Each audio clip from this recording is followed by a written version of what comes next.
Puke kunya lo igbo ko klatu ko paku Hebrew. Ikalo no yogi ko hai puko jilenya. Adepoji eke gweta utakada Hebrew me. Aloje ka kalo ipu ke yemi gweta ko paku Hebrew. Oji eke gweta ikperu. Ege ni lela ke gweta kolea. Ungadon wa le bo okoka. Ana la ya bo yogi ye cho yeye. Eka flay Chugbe dok madungu wa te fe fedo. Ototu nejila logi puko piotu. Chola maka toma ekele. Anu ela ko yi goye ne kunu. Taku peru ekeji. Enu ko mpa. Chikakini kene kibejo. Ukakahini odana le akojo. Ewa la je bo ajo. Eka lo ikecho jalong. Ichi wa ma je bo ajo ni. Owe ka lo icho jalong mang. Edo wa ma je ki bo ajo ni. Otuka lo iche ko jalong ma. Aluke kibe. Ege na to hili. Edo ya kaki ibumi jome ojo gbedewe. Otuko ge do akaini enyaju me uchu ngbede ko. Alukibewe la de. Ege no hili ko kele. Edo ya kaki ibojo tano. Otuko ki do ko jen. Eka nema bo ajo. Ena lo le no jalong. Anyarule gwegudu. Alogi yo ekwinya gwabajeta. Ala meji gwojo kwa to dem kanen. Alaika ga ji yo towe chungma ibuke na loleng. To peru eketa. Uko meta. Peru ekeji lechola ma ekelu tefa. Uko mpa ma wela ko iye hoge hili. Taku peru eketa. Enu uko meta.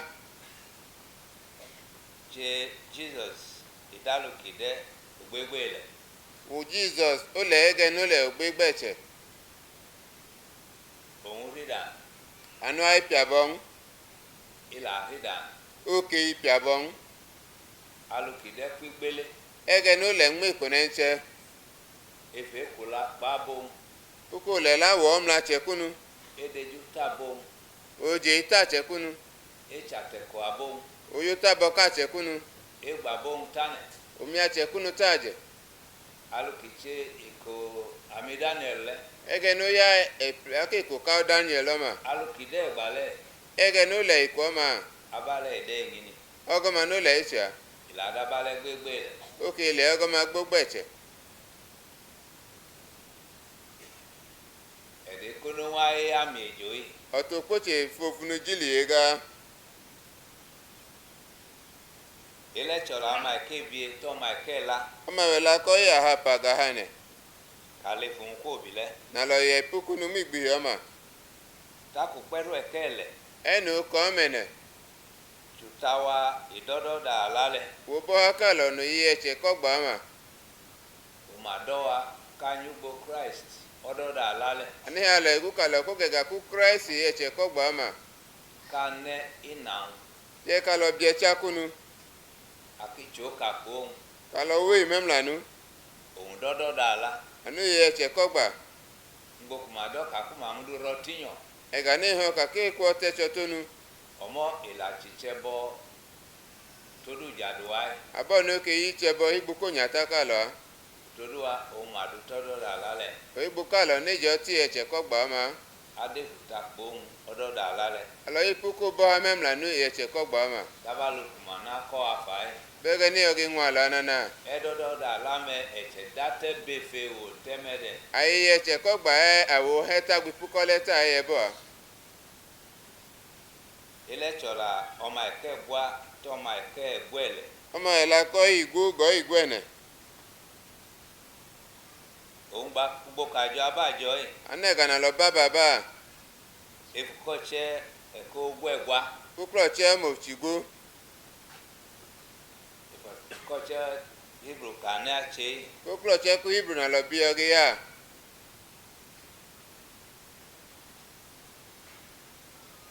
ọmọlẹ alẹ́ pẹ̀lú ẹ̀kẹ́ lúmẹ̀ abọ́ àlọ́gó kọ́ mẹ́họ́ ẹ̀ tó dà mẹ́kùnmẹ́ má dẹ́ ìkòkùnmá kàtà wọn tseun ìgbó ká nóyọ ìkùnà lọ yóò gbà yakunu mà ìdúpẹ́ kó pẹ̀lú ẹ̀kẹ́ lú kí dọ́mọ ó pẹ́ kó kọ́ mẹ́họ́ kó yẹ bọ̀ òun tsẹ lú kùmà kọ́ ànú ẹ̀họ́ níta tákùmà kọ́ ọgbà bí gbogbo bí ń ẹ nílò ọgbà ńmó ìgbé ìkùnà à ìmàmà dé fẹ́ yìí dé fukọ́tsẹ́ yìí okucho ipuko klọ tsẹ́ nyà nígbà tó pẹ̀lú ẹ̀kẹ́ lú dẹ̀ okucho kọ́ mẹ́họ́ yẹ bọ̀ à òun tsọ́la àkọ́mà ẹ̀kẹ́ gbẹ́lú tọ́ma ẹ̀kẹ́ gbẹ́fà ànú ẹ̀ la kó ńmọ́ ìgbó ẹ̀họ́ gígbó ẹ̀hìlì tọ́ abúkẹ́nẹ́ kíkọ́ mádùtọ́ abọ́ nọ́tsẹ̀nù tá ẹ̀jẹ̀ tọ́ mà omi modu kì máa dùn wọn mẹ́ẹ̀jì enógé ẹ̀jẹ̀ lọ́n àmọ́ ìtòtí là ká máa kàkó pẹ̀lú ẹ̀kẹ́ lú dẹ̀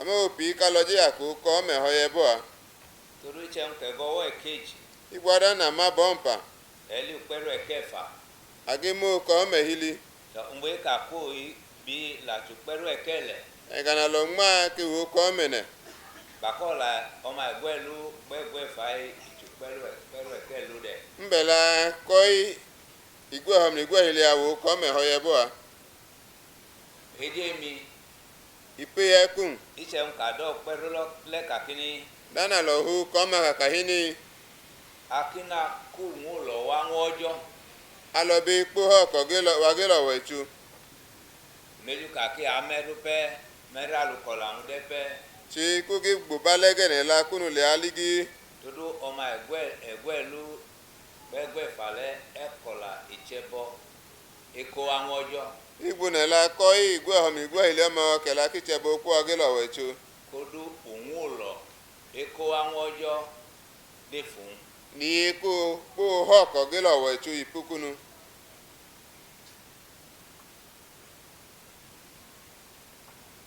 tó lẹ afọkàlà tó ọmọ méjì lẹ tsẹta gbọ́gọ́ máa lọ lọ́kùnrin àtúkọ́ yẹ̀ pọ́ máa yá ẹ́ kala chola wa rewa ko malu kalo ki ya lo blatuma boyo genyo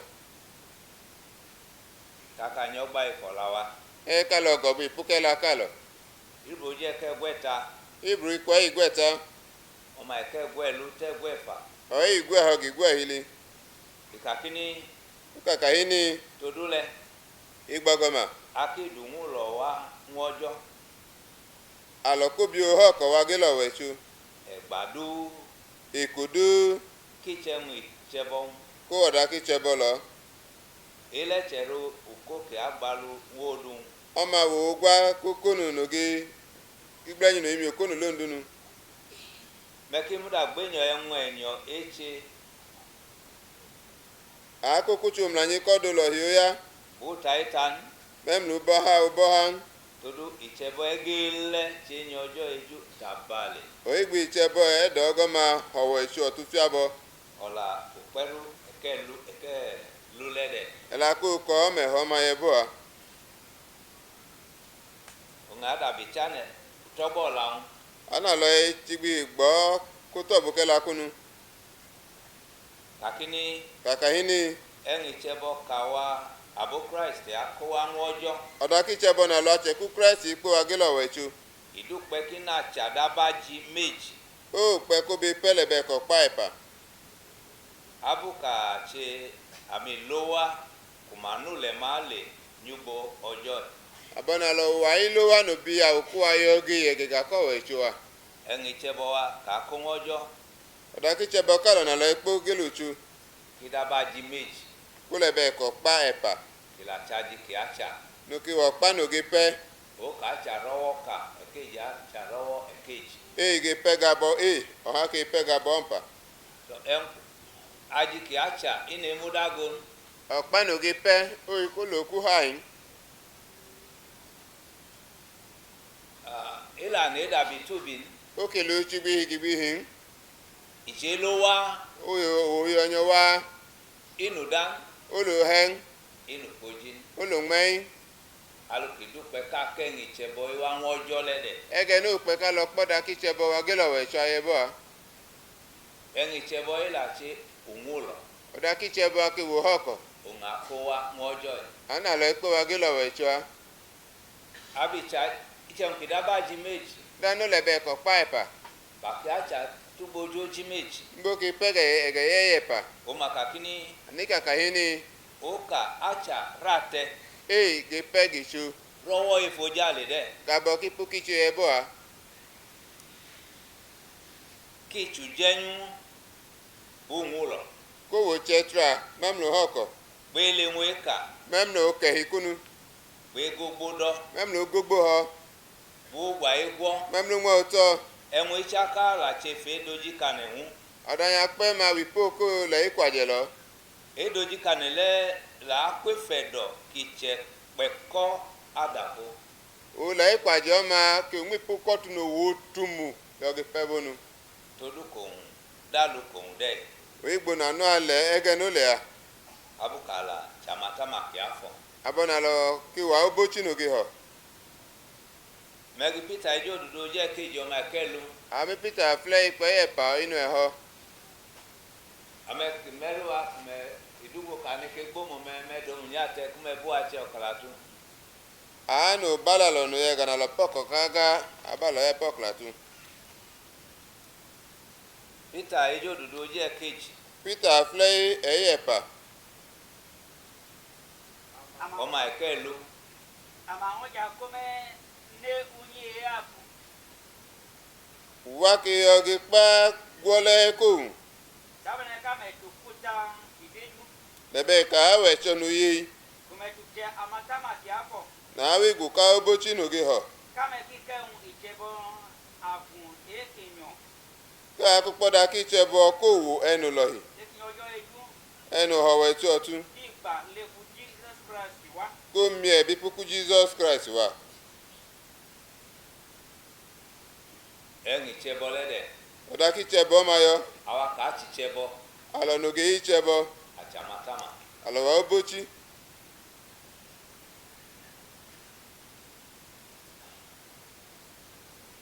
abowa a che kalo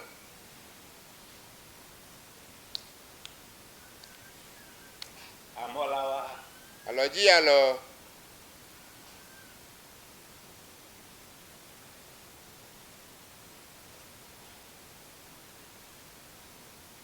Emi.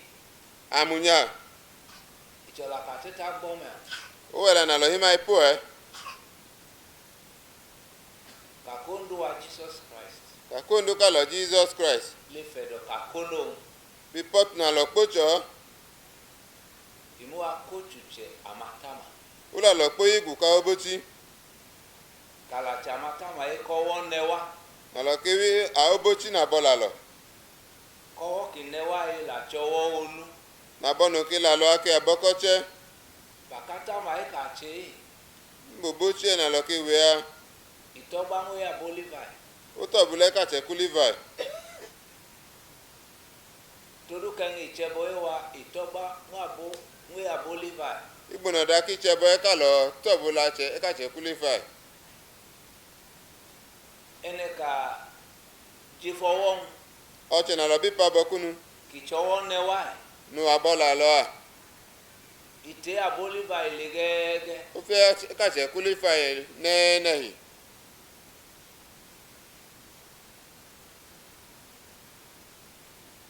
Iche nke chatama. Dana ubochi. Kupe kolowe de funyi ojo. Pe ki kloko ipinu ko wechu. Bake de fa boku ma ken ichebo wa ngojo de. Mba ipa che no ipoda ki chebo agelo wechu ebo. Aluke ya bo Israel de. Ege na ka che ki Israel. Ma ke ma wa ngojo. Ipe ko awagelo chu. Tak ma ke ya bo Israel wa ngojo. Eni ipe ka che ki Israel abo inu no e wa ka che agelo wechu a.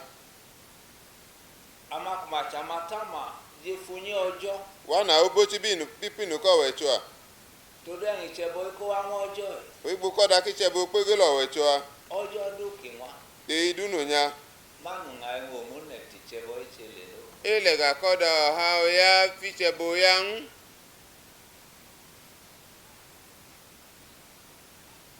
To iko kuma chichebo. Ikunige yi chebo. Kuma kan ichebo wa. Ni ipoda ki chebo wa. Ichikomeji. Owe ko epa. E odudu. E ka fle e ko chochi. We ane. Memle kono ne. Abu kichebo e egujo de fun. Abo ni chebo ane ku Paula ipukunu. Abu kuma je funyi ojo ati chebo le manu nga enyugbo mu ne duno. Ache no bipinu ma yi chebo ile ga ogego ha dudun. Ichem ma fi chebo erudu che. Adane li chebo e ko chochi ya. Ela kide. Ebe no yonya. Odukulo ma abujo. Odun kukun ne Paula. Ma fe la chebo ipa. Dan kele ebe ki chebo anmu. Ma fi di teru ojubo chebo. Ele fu pache iku bo ki chebo. Mamuna du to. Ikola ito. Ma den ichebo inoji chile. Ege joda ki chebo ache ike fu a. Ejo dudu yacha ne pe rotan. Yacha ne ejo ababata no. Afle yoge gbo memlo pai o ga gboyo lai pipo ma. Bake de ke kunanya. Mbage ipo ogwo lato. Gbe gba ki jo mu de lulu. Gbe ko no iyola ku piewo. Baku ma jugbo ichebo omo. Mbege bega ki chebo ebo. Ko dudu gbogbo gbane. Won chochi gbogbo bonone. Elejo. O ma le Paula. Mango me anedu oji bo ichebo. Ika akwe kono na ebiwe iku bo ki chebo. Gbe gbadu kele ajo. Gbe ko du na ma ki kuyi. Bake gba nga matama. Kuma ke ne chebo wa ngojo anunga to dengo mun. Mbe ko ya na bochi no ke kpoda wa igbu ki chebo Paula nya ke kuno yo da ki chebo Paula nya gele ga igbu kodo ha. Takawa. Na lo. Ke wa togba e. Ne ka lo tobo a. Amuda matama e kowo newa. Alo ku pia obochi na bola lo. Abo ke wa togba nma e. Ache ne ku atobulu wa. Ne ka lo tobulu wa. Oncha Bolivar. Nu ache Kulivai. Owo ki ne ma chagoji amatama. Abono luwa wo tre ka obochi. Daberon. Bebe Kiron. Aaron chagoji amatama. Kiron wo tre ka obochi. Icho nunu. O wo chen. Amatama chaka je fowo. a ubochi kpembi pabokunu ama awa abo Christ ama alo acheku Christ o kinewai abonu la lo a chondua Jesus Christ wondu ka lo Jesus Christ ichaboji amatama o tre ka ubochi ichen ki ilo nile ada no bowe ma enike kako kinewa chowo une dabe aboliva akaga ka bonu la lo awa boko chelebe ka cheku Levi ama ondua Jesus Christ ichaboji amatama ama ondu ka lo Jesus Christ no te ka ubochi a òun lẹ́wọ́n tsonu àmọ́nu. anu ma pi ka wo che ka oche ìtsagboji amatama ìwọ́n tsagboji àmọ́nu tsaka. o wo tre ka ubochi o ka wo tre ka oche pem ọwọ́ òun nẹ wá. abokunu la lo a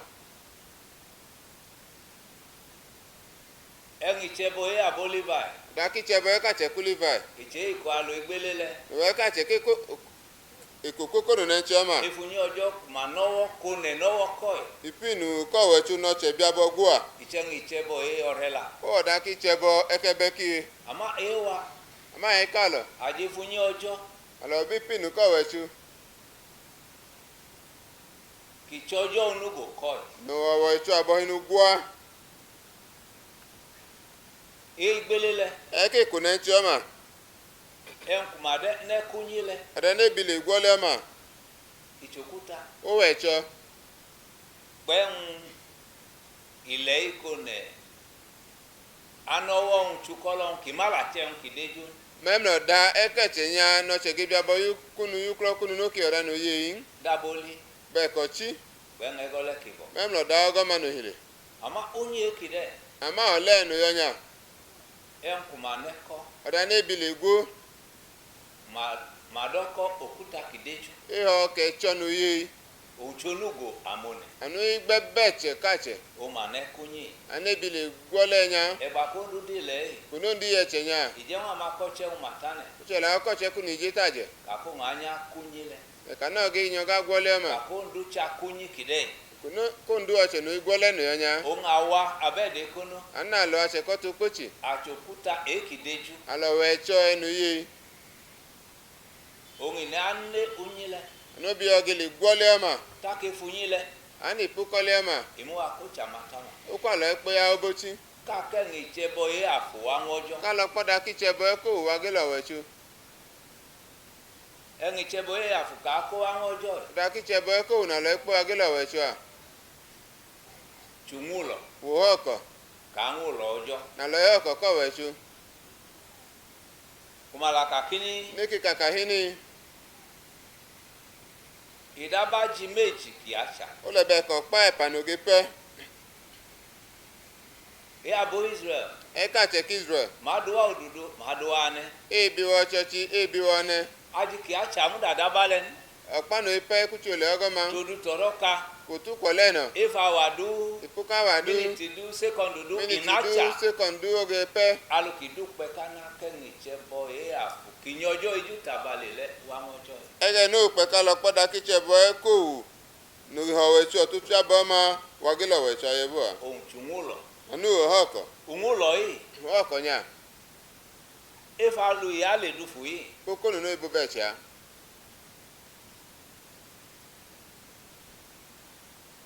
mani òun lọ yìí kí náà tsà dábàjì ko ho ko nya ko be pe be ko pa abukọjọ wáyé abo ni nya efikò ewáyé efikò ewa kà mọ́ ipo ke ko e ka lo na lojo àwa mọ́nu fún ìkọjọ wáyé awa emlan wi fi be nya ìtsẹ́ ń kìnyà wà méjì ẹ̀ta mẹ́ tan ko ka wa e pa eta ẹ̀rọ ní mọ́nu ẹ̀wọ̀n lọ́jọ́ igbemla na ho ko ko we chu e akọjọ wáyé be nya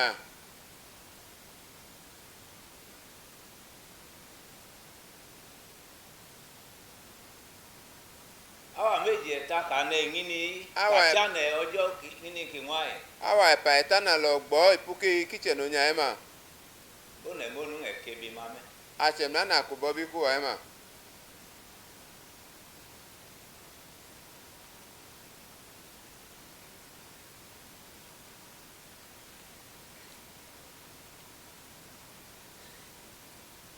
àmọ́la wa alo ji alo amẹ́nẹ́ kondo wa Jesus Christ ko wa che aloje shenu nduka lo Jesus Christ pa lo yo ama en ki ko wa jo todun aloje da no pa lo ba igbokunu amen ki tupe kana che aloje da no pe na lo ibi oge ya James kakini James kakahini aluwa kane kengi chebole wa ngojo okonu kala na lo ibi poda kiche bo ma wa gelo wechoa kichengu lojo no ho ko wechoa kidupe ki anacha kokolo no pe no ge ope ojoji to egba kane na mahone chapabia one ungulo ledo mo achata kona lo ibi yo bi akoche to konu lo che a ho ko ma ya ba yo ge pepo anengi chebo ya fukinyojo eju tabalele ako angojo ta alabeda kiche bo ko no ho wecho to fia bo ma yo ge po wa gelo wecho po egba kara rokone kuna lo igba po mem no che ungulo leja do mo achade ho ko ma ya ba yo ge pe bo a abekaji imudagole abeki chane chada bitudike o iku hai ne ke ko ti gbi igbo pe gbi me abade abalole ene ache onye na lowe ene kowa chene kache onye palo yo che na lowe a ene kowa jugbo kajo onye palo bega na loba chiki kowa jugbo kajo ode anu ki palo bega na loba chiki kowa chamatama kowa chene kache ode anu palo ya obochi palo yo che na lowe a abade ifunyikide abalole ipukinu no yonya dabalu kadoma bu hai bega na le abo po na na enge kuego eche oda ki ku e kimi nawe to bebe to hili kema chenge ya duwa fia lo ache yin lo ne ya che kuma meruwe da ni igbo bago kuma chane chado akego ki gbo ko ya duwa kamo to awa bokele iche kuma ka ko mi che ko ifutube ada ne kaka ni ipole mete be po bubu ni pete ma iche ko kuta je fun da ne cho bi pu mi to ka je poto owu omi ko kuta jo mo e po mem le cho ba to mi ko lo la ko tubele o je fe do wa se lo di bi portugal lo ji ma te na o tu che ku ni cho a adun lo jo le pe fe do wa le dufu na lo ju ho ko o jo ma mi portugal be ko na lo ko o ju adu aka chi o memele adua na lo ihe lo eni te o ma ko wa mo jo le adu pa nu wa eju ege no puku no ja adu le ji ma unde ege no ju ma ku nu le ite ko ife do wa o mi portugal abe ko la nyono jo mota ko jo ta no ji wu na ke la nyanga ba bo na o tu che ku na kaka mo meje e ko che ekele ojo pe foro ojo ka gbo pe ko kala to ka che na lo je kro che ke la ko o tu ke ku tu mi pu ko kra na lo ge ya en kuma kai mi da ni o ge ka mo a chanu ko la ke ka du fu nyo ma kai e do ki do lai du fu yi abide o ge ni la na ka lo hi le a o go ma ni o ge ka na ma o tu no je la ma be ti a bo to le ojo ka mu lo lete ko mo o tuti o tu na le ko ku no ma o mo ma bo ko ko e ola ko ndu kale de la no ndu ka ye bo a ka ko ndu kale inde mu ale ege no ndu ka ma o le ara ke le ki che ko ife do nga lo aka o da no mo mi poto no ko no ge ka e mu lo ka mu lo ojo o ho ko na ha ko anu meji ujeju a he pa ko jile iche ko ife do wa e ki che ko ife do wa le du de enu mo mi portugal o ma be ti e bo a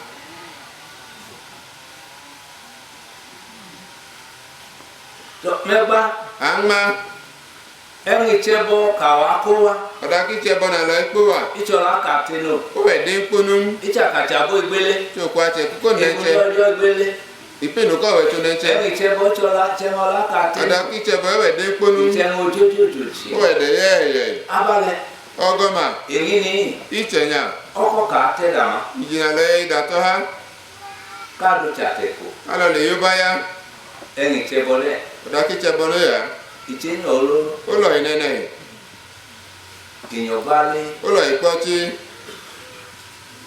inyojo eju o hawe chotu ama egbonye eju tabale ama enya ho tu fiabo a ile ngajo ti mu de o mana no be ikunu yo kana ko omulo wa mojo okokoro kala be ipo oko gilo wetu ojoji eba kondo do himodo blele ikono ndujuri lo tenyama kikola edoji kane nereju ko kela ko je ikwaje mra foyi to du kondo blele kimi be undu bunga kuma doji kanete igbuko tenyama koko ile kukunu mega nigela ikwaje a ikakini to akahini ojo chafu awe chuwu oyido ma feju abu ma dabe anu ya bayo gido kakate no le genya kuma doji kane kije ikwaje lo abu ma dabugo atenu le be ke ganya o chabu kuma doji kane mu if afu by if ojochi anu atenu ile ikwaje lo ipuko tigi okokwe ama doji kane if ojochi le abela ikwaje ipuko kokwe le iche ko ojochi makayin owo kokoko ni ni ka kan ke do kane ikwe igbebeche ke na ije kwaje a ojochi o wi puko kokwe iche ojochi owe kokoko ikunu abu ma yo ma ko ojochi alukojo de dule atenu ojo me kokoko kege no chole aduna abu ma kedolun atenu patuchin ma chama chode no a opeti ile ba ke o kale ache ole kono dai wakale ya akakini e kakahini ojo woji awe chu gbenu bekume abe ma kabale lolo aido mai kale ago mai bia ojo woji o chu gbenu go alukumaka alukojo de makale ege no we chole ani ka bo okoko ama iko chochile efo chochin ama o kokoko yo mai kokoko yin ije we ko nduka yi chole no nduka kana ko chochi dufu pe fo chochi kala be kokoko ipeche mi kokoko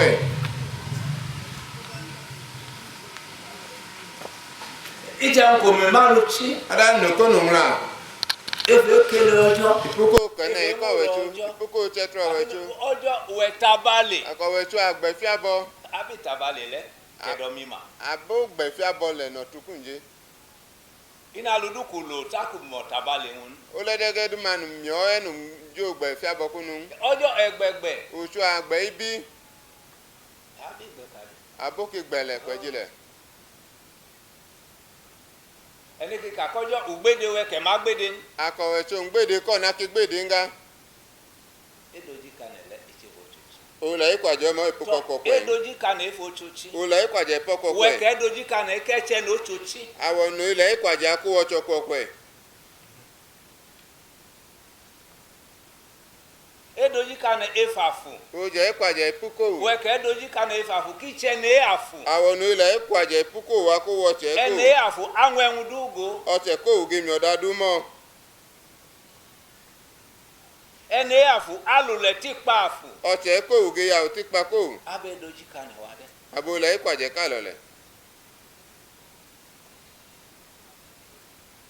alu kawade abale nge edoji kana wade ege na lole ogoma no ile ikwaje kalole iche nka anyojo eju dana lo howe chotu edoji kana wa anyojo eju eyo kwaje kaloge howe chotu ama anyojo eju ale howe edoji chotu kana wa anyojo eju eyo kwaje kale ga howe olojo chotu kakini igwe la ko iche chuka nke kahini konetiru kola ojo dana ta ko ja pelu iche nko akacha wetu do akeche chuku ado na ge enyi ya je nenge echele odaki hile na ya ya chojo bo ihene o to wetu todu kwe hile ke cha do aya ipa chojo bono ya duwa na wono ya duwa ki to wetu abo ni hile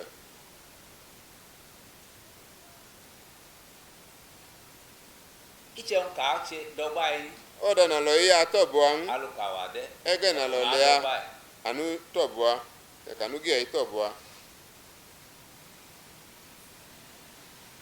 kibe kego to ili kamo ken ko pe fe en kinne en oben ike kinyo wa wojo ke npunwi puke kunu oda ko be kunu enu lo ya o punwi kunu wa ge lo wetu o ibe ki je nu lo ya nwi pu kunu ge lo wetu imra che nkene ne ko wa ojo ago ejo dudu ogu to da no nyon po wa nu chu ma fle ya we ke den wa che ejo dudu yi awon obi oda wa ga ya fle ya awo fle ya omo ojo aga ne ko abona wetu mebe nwa oko mi kinemi gba Ochoku no binjia ke ko boku no binjia. ti yemi de Anu eneke nema. ino la ki aka ogbenugbe ibe mi to teni O le la no ika ojoji no ile pukun kwa kwiche. e ka kini Kaka yini. obata ko un jeun pe fo on le ohun fi gbegbe neju un lita Babu kana lodro mi pa bokoche ana la ke kle kunu mae. itade Itaya boa. je we ke kele ojo yi Se la onu ikone ikowe ojo cho. aguwe ijo dudu Owe cho mo afle. aluku ede Ege na le. ejun Ipe kunu. ongele un ke ka de ejun Anege ma na hi kunu na ika. Daba ke Ko ka boku na ika nyonyo. le ipe kunu ake maka ko lolohi. aluki ke ndẹrun ìtẹ́bọ kìyàn wá Ege nu kembe da kiche bono lohi wa. ìtẹ́bọ lẹ ẹun kìyàn lẹ́yìn ọjọ́ ijú Iche bo ma odanu lohi o ma ike hawe cho ẹun tun. kìyàn wá ẹ̀yìn ọjọ́ ijú Igbu no chenu bi odanu lohi wa ike hawe cho tun. òun ẹgbọ́ kàkíní Ana ipo kaka yini. ọjọ́ go abel pa ẹ̀ngẹ̀lẹ̀hun Ocho mi be memno da ka ikunu. ìlàgó cain pa ẹ̀ngẹ̀lẹ̀hun Oke kucho mu kem no da ka jẹ́ ikunu. àwa kàkẹ́yìn ìtẹ́bọ ẹ̀ àfù kìyàn ọjọ́ ijú tàbálẹ̀ ẹ̀ wá wọ́n jọ ẹ̀ Chela lo no ipo da kiche bo e ko unu hawe cho tu fia bo agelo hawe cho. ìtẹ́hun kàtsàbọ̀ rẹ̀ la Dana lo ache kebe ki. kàfùmá wò wá ọ̀la No wi fa lo yin. kàálù rẹ̀ tìpa rẹ̀ la Na lo ya utikpa kebe kàmálù rẹ̀ ki. tìpa àfùn Na lo ya utikpa ko unu. ìtẹ́bọ ẹ̀ àfù kàkó wáyé. Iche bo e ko na lo iko wa. Ìyìn ọjọ́ ijú O hawe ọjọ́ cho gbànú tun hawe cho yá imi. jọjọ́ ìhẹ̀nẹ̀. O to hawe cho ihile.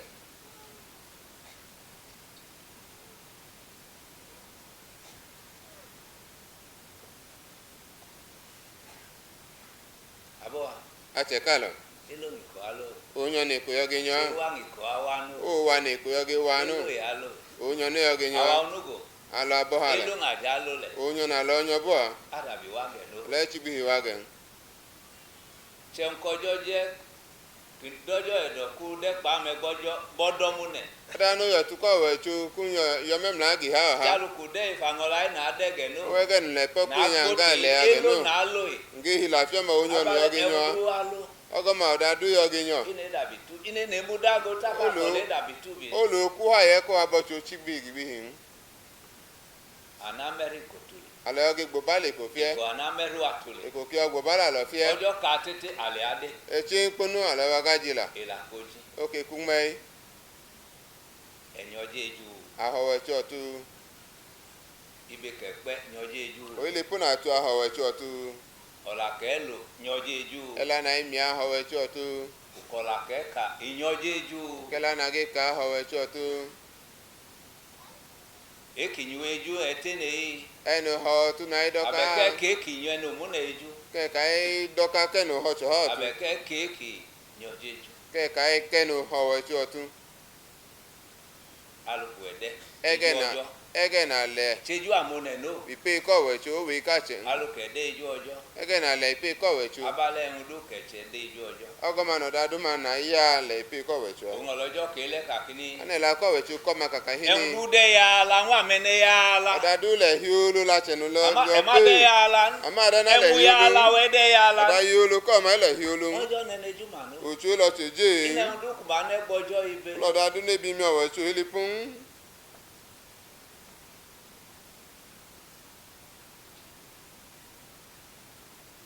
Màá kọ̀la ajì méjì. E o kela ko pa epa. Yà á tsàrọ́ méjì. No yo pega bepa. Ọ̀làkàdé ń lẹ́dẹ̀. La na lo bi puku no ma ye Ó bo. ka ìfàjì méjì lẹ́. E puka ko pa epa ma. Yà á tsàrà tẹ. Ge pegi cho. Rọ́wọ́ ìfojá lè dẹ̀. Ka bo ki puki cho ye bo. Òun tsẹ̀hún. Anu odi. Kò jẹ́ nyú. O che tra. Eŋu lọ. O hoko. Pé lẹ ọjọ́ ìkà. Mem lo ke ko we cho. Pé gbogbo dọ́. Mem lo gbogbo ho. Gbogbo àyígbọ́. Mem lo mo to. Efe dojí kanẹ̀ wọn. Kuku je ikwaje lo. Ìlà kó ìfẹ̀dọ̀ kì í tsẹ pẹ̀kọ́ àdàfo. No ke mi puko tu no wo tumu yogi pe abonu. Òtòdú kòhun kì í dàlú kòhun dẹ́ yìí. Oyigbo ka nunu le ege no le a. Abùkà àtsàmátà màkì àfọ̀. Abona lo wa obochi no ge ho. Òun akẹ́ni ìtsẹ̀bọ̀lẹ́wà kọ̀kọ́. Ana lo poda ki che bo ma wa ojoji. Ẹ̀ kìtì kùmàlà kó àtsàmátà mà yìí dẹ̀. Oda na ne ki pa lo ya obochi aye bo. Àmú akó àtsàmátà màkì àfọ̀. Ila lo po ya obochi no ge ho. Kákẹ́ni ìtsẹ̀bọ̀ kì àfọ̀. Ka Wá wọn ọjọ́. ka lo poda ki che bo no ho ge lo we cho. Obata kata makicha ne kolon. Baba ko bochi ko gba ku kro ko. Daba ichefalo egbele. E ma ko ipoko nu nenche. Chai kuma fata male gorinyo. Bi ke lo bochi ma gubonu. Abeki ifola ngorinyo. Ke ko li inu gubonu. Ile chojo ojonwa. Ama we nyinya. Ongi chotila. Ano wo pi. Ka fola wa gorinyo. Kalo le alo gubonu. Ogba kaka chichebo. Bobu kalo ichebo. Ama ichebo ewa. Ama ichebo kalo. Abu kicho kokolo ha. Abono wojoji abe. Bake gorinyo wa. Mbo. Ya idupa kicho kokolo. O gbobonu kalo ke ko gbi alobonu we ku okokolo du. Kana fe kokolo. Kalo be ma ojoji. Ela ne ke felu bi ibewen. Aki ma igbe ko ile puko gan. Todu ibe. Oigbo hili. David driver. O le be ku driver. Aka ngola ti moto ki agwa. Eno pi o moto no ge pe. Je ngalu ki bewede. Selege no ile puko le a. Ile ngola we alebo. O ma no pi ko ge ye cho.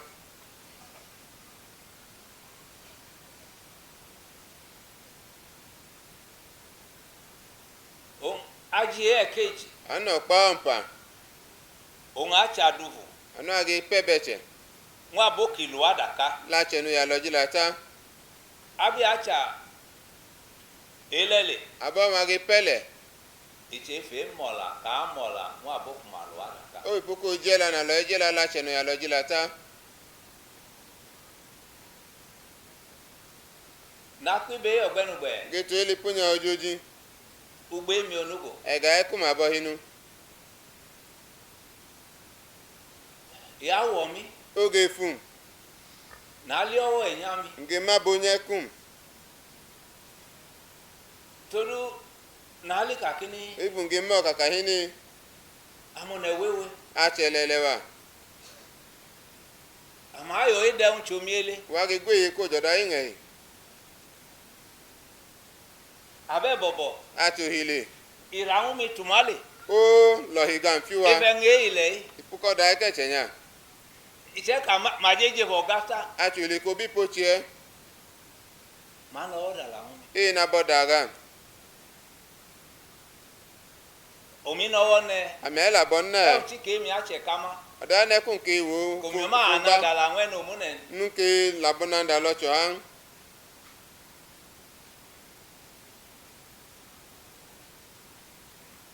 Turu engi cheboy. Igboda ki chebonya.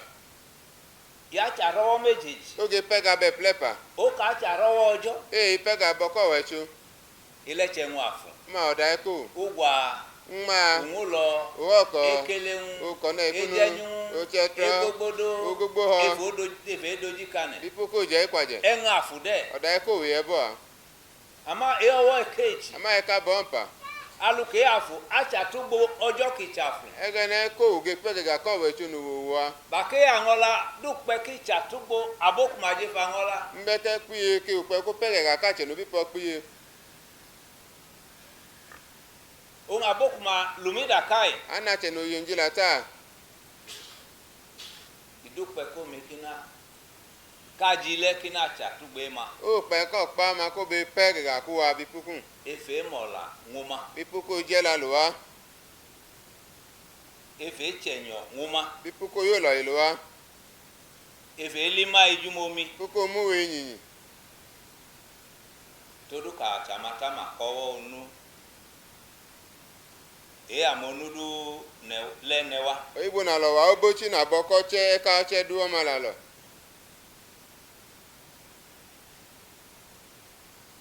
Emka kuma du tanwa shira kini. Na da ne je tala lo kaka hini.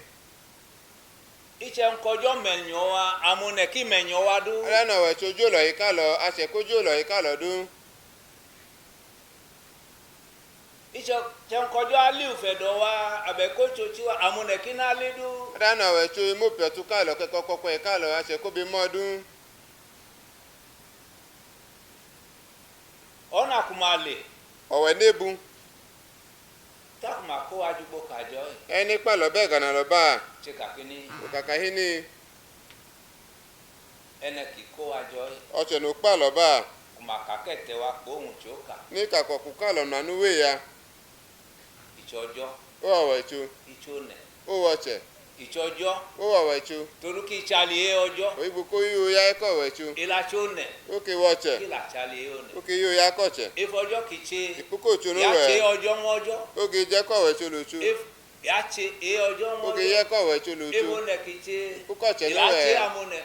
Oke ye ka che la che. Malakaka wa pohun choka. Eke kalom la nuwe. Mao kaka na wo unche. Ikalo ke bi gbo ya. Ila tu ko nwa abo Israel du. Oke buko la che E Israel du. ma wa jo mai. Kuni wa ga jo ma. Takini Tahini. awa ma ju yi. Alo che kuju ha. Idupe ka toka ne mu. Onu abo chechi. O pe kalo ti jekeli ke ki je ke gba la che ku chimuchi. Ije Caesar gugu yi. No Caesar le ti chenya. E o ma ne toka ne ta. Ko ne ke bile ti je ke gba me. Beni okole. E ki je ne. Okole che ene. Ijo ma e konye. Okoda rom che ojo no. Oko da je ko da kuro mu e ko wechu no. Caesar. O e ku Caesar. Ene kinen on adu ko nto. O che no lo de anu ge lo ko kunu to ha. Ko ene dola okole. Ofuko konye iye ki je ma e. Ani Caesar de. E ka ku Caesar Ba na o ya. kenene. Mbonye kile. Caesar ne. Caesar le ya. Me de nge Caesar ngo Caesar. A ko da ku Caesar. Ama me gbeyan no. Ama amla Me nyi de lo. ojo wojo. A pe ko wechu luchu. E gba ka kini. Ikona le do Ojo me fe do mi. Ojo me fe do mi. Otoji pot. Ojo me fe do wele. Otoji pot Amune ko du ma. pe kuma me jodo da we. A che pe ko je e che ko. Ojo age fe do. O wechu yo Amune la godo da. A che ke me e Ito che. tira kejeji un. O pi ke ple pa kunu. Ki chalu kate. Ko we den Alu kunu. kide iju ojo le. Ege no le pe ko wechu ma. Idabale Ko le ko ma pe ka che. Ide dabale taki bote chapa biewe. Ada no le ko ma ko abodo yo bi ako. To ichaka chojo nugo. O gbo choko uchu abo yin. Ma chapa biewe. E yo bi Ma ako. kalu nyola. E poko nto Ba yi. ina ludu kefe. O le ga du ma Ki na ma nene ma. ki akwe abin. No lo che no mo e pre bi ne. Ama ke fe tak ma kwe Ama abin. ba ko ko le ma gbo be ko abode pre bi o mo.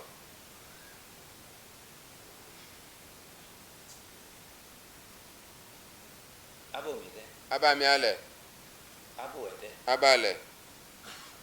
Abaji wale de. Abe opa ka lo ma le. Ido ma cha rowo mejeji. O ya boyo ge pe ga be ple pa. Ochaka un la kwe fedo. Je. Ebe je ji kunu ge mi potun. Ki chepe ko. No wo tumu. Won jo ki ma ri dan. Lo wo chu no ge pi abon. Alacha ne kubo ojo. Alo ke igbo nwe ga ko we chu. Ene du ke ki che ngoru bojo ya che ngoru pa mo ne. E che du no wo gla ya mem lo we chu ge wo gla ya mem la che. Do ma do wa ide. Igu ni hala ye bo a. Ma do wa te fun le de. La ni hala igu ti puku na ye bo a. Kana leju mo mi abo ma lo ada ka. Kalo be me yin ka che no ya lo jilata. En kuma ko acha ta ma to dun le de. La ni pa lo ya obochi igbu ku na ye bo a. Chaka tamata ma lo egbele. So kwa obochi ke ko nenche. Ma che wojo. E ya lo we La chu. ne kuma che wa mo ne. Ki le ni ge ya la che. Chagba wa bojo ka tenu. O wa pa kalo mla we chu. Ojo che ni be nu wa. O we chu we che ki jali Owe ka. ojo kiche. Abo e ko we chu no we. Oju we ngejefu. Anu e ga ko da e ke iku. Amone la che ni be nu wa. A che ke wo da ki a che ki jali ka lo. Teju ne kuma che. Ti ko che ni we. Ohun che ngejo do da ka Ni che o da e kuma ki li. e che na lo ge ya ni ge ma. E ka kuma gbo. Emre na lo e ka ni ge po. Ohun idupe kenene. Iyola mola. Anu pe ko yan ko ti inu bi e. Kama kaka achuche amatama. Ke ka lo je ka lo wi go ka obochi. Kowo unu ne wa. Na bo ko se la lo. Peter ijo dudu le. Peter fle yo Ma ma. ba won afae. Meji la lo na na. O je keji le po. E ye pa ma po. O ma ke laun ke. O ya ha ne kunu mene. Ne kili ki bo ache. Che no mo ko ba lo ya. A ku chu ipo ma na we chu fun. A wi go ka obochi na bo ko tele. A che ku chu mu che no ge ho. A che higbo ka bo kunu ko la. Kole ga na iku hoko kunu beche ke kulo ikunu beche anuno la hi gumi puko dobugi puko mebe kunu no wa wu ma Ne ke acho chokolatu ki budo munyate. Imacha kanya ne last speaker e kojo dumwa e ko me unche me to.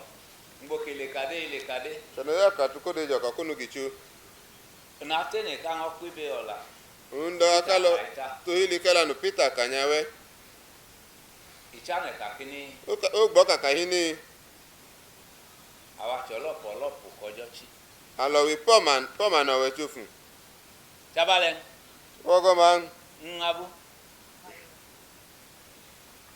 olopo kojochi poma no ya poma no wechofu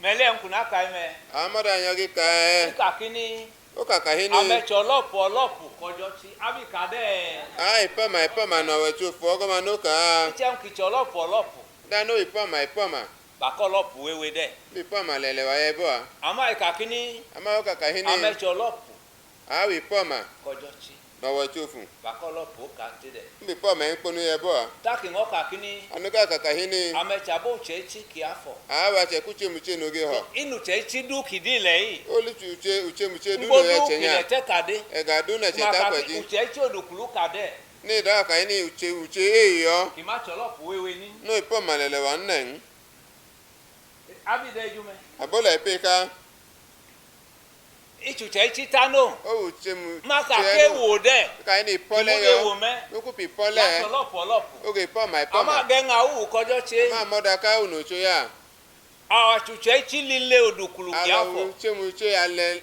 odunkru noge ho uchechi kide uche muche no anya cholopo katipo ke ipoma nkonu po to one abi olopo yi o chege mi poma te ko le ogama chem kechem enekele dana wo chenyin lo amo aluka amo menekele du kebi cholopo ngebile ayi achenyin lo aluka ku aduma na ma wi poma na ma ebo Jacob chene kate Jacob o che nkponu ibi abokele megweji o ma chenyin lo olopo egwepa megweji ibile poma egwepa no ma ebo o tengini anu ja ku uchechi sia Israel ichemuche ki Israel Israel ne Israel amoma ne Israel ayi ki Israel cholopo megweji why poma egwepa ama ewai ama e ka lo a ojo biene dagba ma jabokele oja acholopo kate owo cho mocha te ma ko chukwu achenyin lo ka chenya alo poma nkponu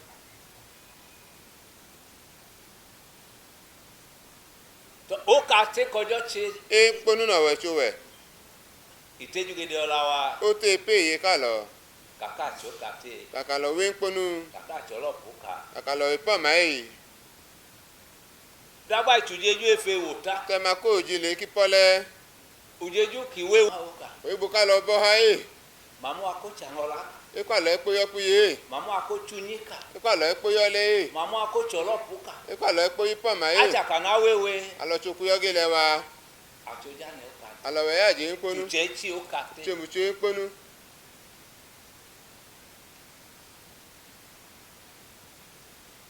to ubo mi kate ubu ke nkponu alukabogi jo pita ima de ege na ya ko che ku ede te ke ko ya bo pereji ke fowo ka guga ke tekeji non alo kepa kala be ewu ka ma bo hatagan to ha okay alo kepa kala be to ha ka mo hatagan cho kate igbuno we nkponu mbo kate kojo ko wa che itejugede fu abajo imune nkponu owe cho pa lo ya te pepu ka lo baba alajaba alo ke yo gigwo kaka agonyo chochi olojo yi aka lo bi okoko e ke awa la imalani alo enyin le ima ajo won da one no alo e baloda ko o che ne no chonu wa no o che wo che ka lo no o ne chenu togba wa o che no wo tu to bu ka lo no ojo la chenu togba wa no owo tu ke o tu to bu ka lo abe kabi de jume ka bola ipe ka ajo won afun alo balu emi fi ngbe fi ajo won afun alo balu abe ke na ejo won la ke ko yonye bali inu abowa a che ka lo na ko eko ngi elo iko aloyo yo ka po onyo ni ku yo Iko ge ni wa wa ge no. iku wa ge no awa geno alo yo wa ge no elo nga alo awa ameru pochi onyo na lo onyo wa yo ge gbo balu me ya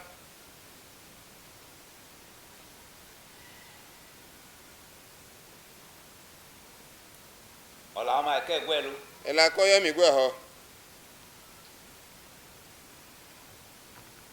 ichuchane uperu eke lui no kwaje ku ko o mi gwe ho o me ho mane wale efutogbo lawin no kwaje ku ko me ho ni bi alo ye po to bu ke la kunu o ma gwelu le kakini o yo mi gwe ha ma ka hini todule o igbo goma akidumu lo wa wojo alokobi oho ko wa gilo wetu egbadu ikudu ngbo kata idola echadabaji wa ire ikeun ega na da jela ku pebe ko pa ma ya bo a kumu lo ka ko wale ku ho ko na lo ibi wa ma ako wa wojo egbadu alopo agilo wetu ikudu toru kichen ichebo ibo ko oda kichebo ile chero oko ki agbalu modun o ma wo gwa kokonu no imi okonu londunu oyin kola ma ke gwe le kakini no kela ko yo mi go ha ma kaka hini ekide enu yonya ichowo ka ichebo ka bo Christ du pe o wa bo e kichebo na che ku Christ du pe kuma bu gbede efe chire kebe gbede puku ya kunu ye bo kuma bu gbede ti gbede lejo pata ni aludu ke gbede ebu gbede puku ya kunu ye bo me enkuna kai me do mago me la yo ke ka ya bo mo e inegba kuna kwa na adua kakini ole kunu gi gbo ka du ha ka hini ugbede we tabale owe chu gbede ko fi abo ngo chebi o nka ma bi o ugbede ibe bojo meta kuna kole tabale gbede nya o ko le jo enu ikenu nke lo fi abo o iba e abe gbede le ki atabale aba igbede o ma le no ke fi abo edu keche ebuche pe unde oduma na ya ade ya mi puku no ya bo ime meta o bai daka kola itabale ena lo ikela ku e fi abo kojo ache mu itabale ena wo chu ya la fi abo edu ke ka ache wojo ya tabale olodu na lo ya lo we chu no fi abo ichinga kale uchi na lo ka ebo a yen ebu gbede onga bu gbede pefu gbede kidupe ka gbede leta chelo gbede na lo de gbe yemi puku gbede na lo chi ko gbede o ma ima che owo ekeji ohun ma dowo ngo ifoma kegbefa kidogba wa abon pa kunu ni labo mi o puku yo mi gwa hili no obu yoge wa oji eduka na etito yi eyoje kwaje pepenya ina ndu wa che kunyi ojo Jerusalem leno obi odadu waga ya memni nu ko we chu ni ku Jerusalem o man ndu ka won no bless Samaria le bege nu ndu ka lo tinya ku Samaria ma wa kaki ku ka ba yoge wa ohun taba joy anu ababa kowo Jerusalem mogo owo oju me mogo na bo ku Jerusalem le pla ma bo ke fo ma le pla nmela ke yo kwaje ina ndu ache kunyi ojo Jerusalem obi odadu ya memni nu ko we chu abale Jerusalem etito ina ndu ache koju me ogo ma eke pepenya ibe odadu yoge ya memle ike fukan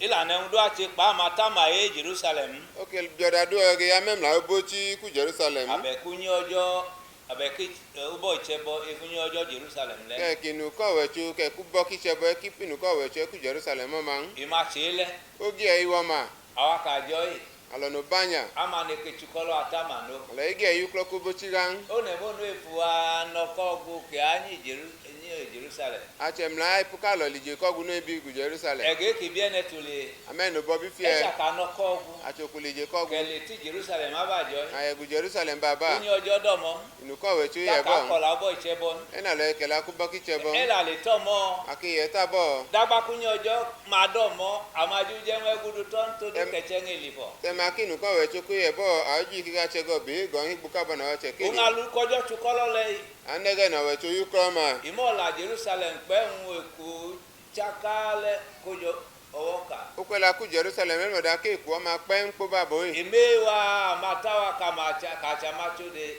ile cherotinyo e ka da ka lo no wa chu pe chi o ma wo te o chu ekide imude tito kidago bola ana no ya ku pie pepe no haim ni nu ka ku lo haiki nu nekeche e no chedu ya ga le fede kono Christ before to put to Christ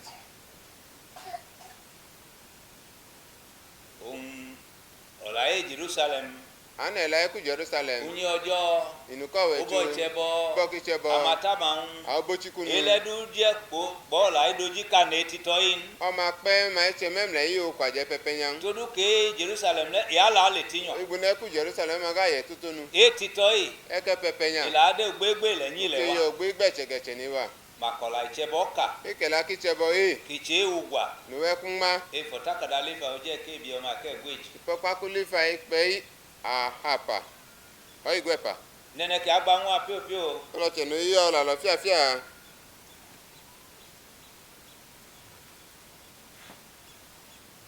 Neke agba kire aido munyate alu pa ngbojo. Lifa ye ahapa o igwepa. O chenu ya ko joko gichu.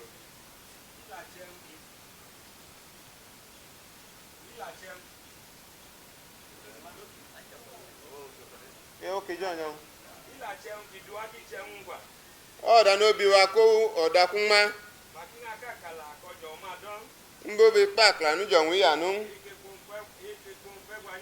Ẹ nà nọkúnù wo pọ̀ ẹ̀kú. Mẹ́mìnà kpúkpúlú. N'egele ha nọtẹ yìí.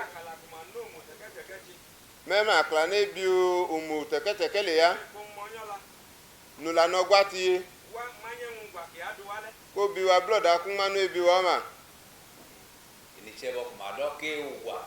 O li chebo ni ho ke kunma. Efe olo dale. Ipuke la ko do ma, pukeke la ko do ma. Ohun mado emi ko ero oko.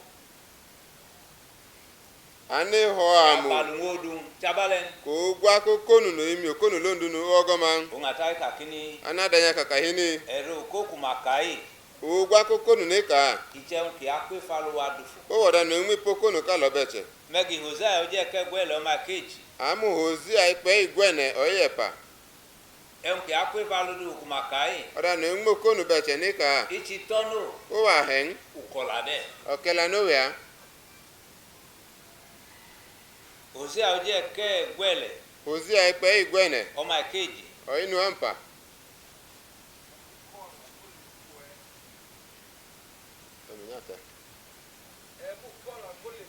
Akole lo cha ipoye ti yo. Ka ku ti bi wa ga bu Jehova. Akoka lo wa kahini.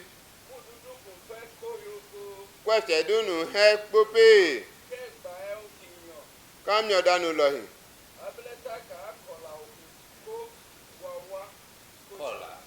Kola koa. Ogo mana lo ipe la kokonu ka lo wa ga kwe ka obena. Ile anyinyo je ju tamoko kunole. Omo howo ti o tu fi obena Isaiah oje nyoke mebi o ma kegwe lage. Isaiah ipe o fe patigbo o igwu ahane.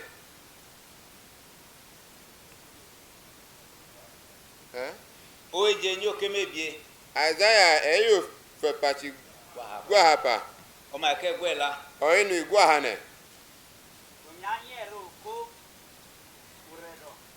Ami age nyo gwa kokonu e ko gbotun. E ko gbotun lo chenu ye goligbo.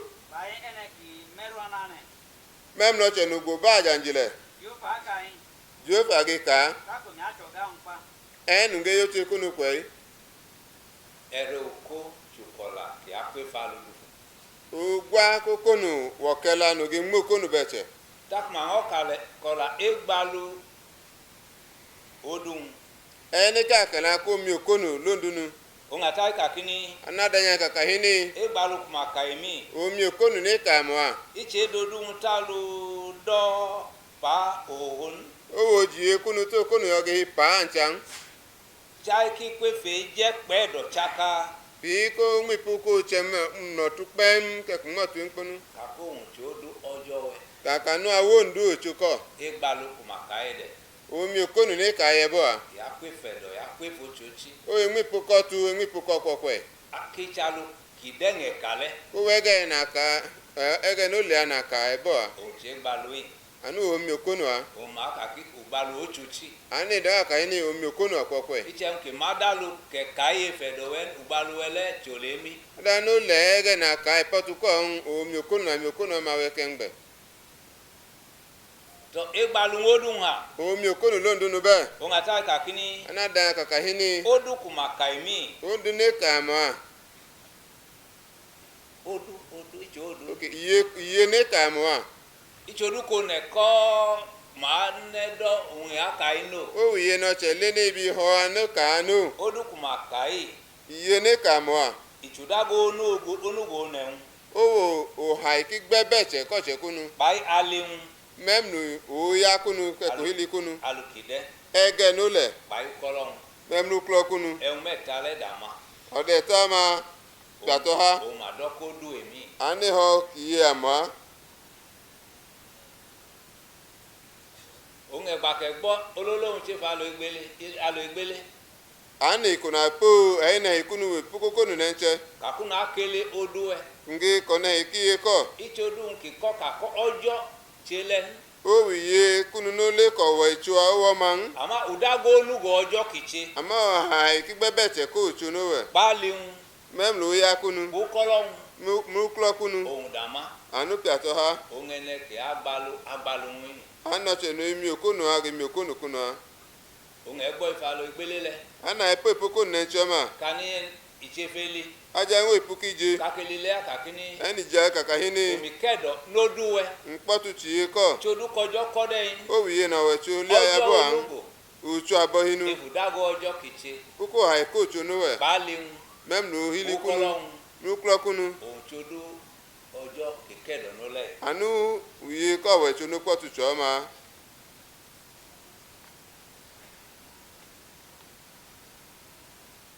eni ade umano okayo njenu